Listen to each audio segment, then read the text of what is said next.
North Dakota have inspired me to stand and join him, and also the fact that we're in a room of great significance, and silence reigns, and I hate just to fill it with words, but I think the topic we're talking about is extremely important.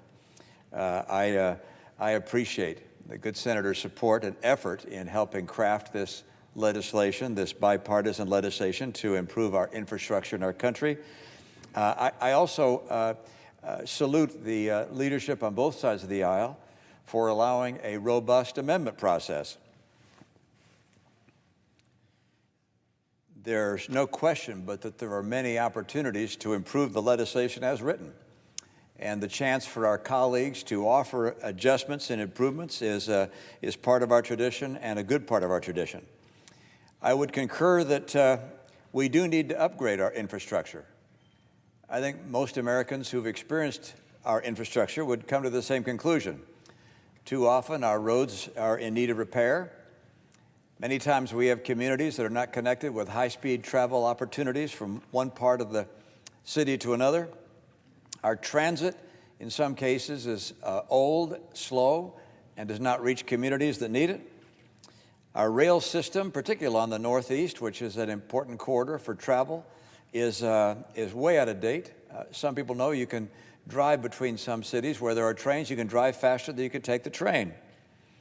We have structurally deficient and dangerous bridges in some cases that need to be repaired. So I think there's general agreement on both sides of the aisle that we need to improve our infrastructure.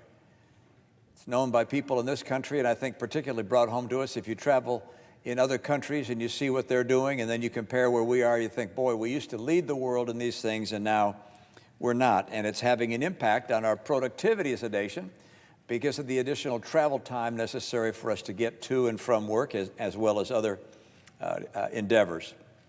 If that's going to happen, we have only two options right now, and probably for the indefinite future. Right now, we have a circumstance where my party is in the minority, not by much. We're basically tied here in the Senate, although the tie is broken by the vice president. So the Democrats have a majority in the Senate, in the House, and of course with the White House. Given that circumstance, it's possible for the Democrats to write an infrastructure bill all by themselves and simply pass it through a process known as reconciliation. That's one option.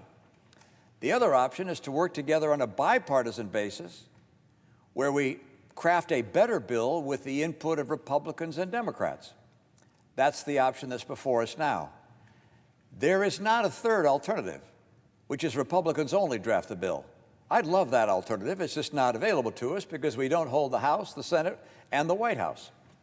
So we have two options. Do we want our Democrat colleagues to draft a bill all by themselves, or do we want to work together with Republicans and Democrats and fashion something that's bipartisan? Now, I note that when you work on a bipartisan basis, there are some things the Democrats will want to include that we Republicans would rather not have there.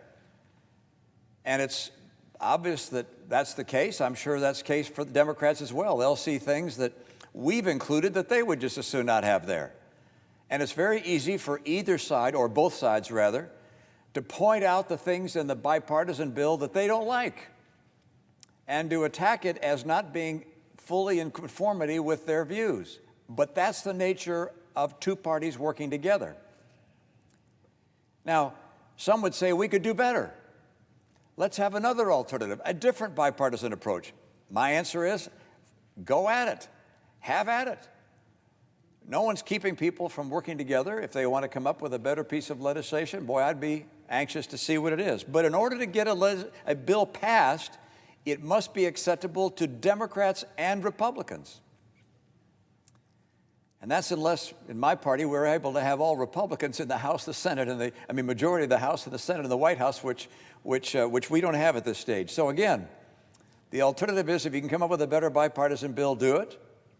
Two, amend it as you feel appropriate, and I think they're good amendments that are coming forward that I have supported and will support going forward. But we must not let the desire for perfection on the part of people like myself overcome the desire to have a good bill ultimately reached. I I think it's actually counterproductive for either side to take attack shots at the items in the bill they don't like. Instead, bring forward amendments, see if you can improve the bill. If you can't do that, come up with a bill that has bipartisan support, because that's the only alternative we face other than a bill drafted exclusively by Democrats. I, for one, think this bill is a good bill on balance. It'll be good for my state. I think it'll be good for every state. We'll get an upgrade, a badly needed upgrade in the infrastructure of this country. Again, is it ideal? Perfect? Far from it. But it's a big step forward and one heck of a huge step of advantage relative to having one party alone write a piece of legislation. I think it's fair to say if Democrats alone write an infrastructure bill, my state of Utah won't be real happy by the time that's done. Thank you, Madam President.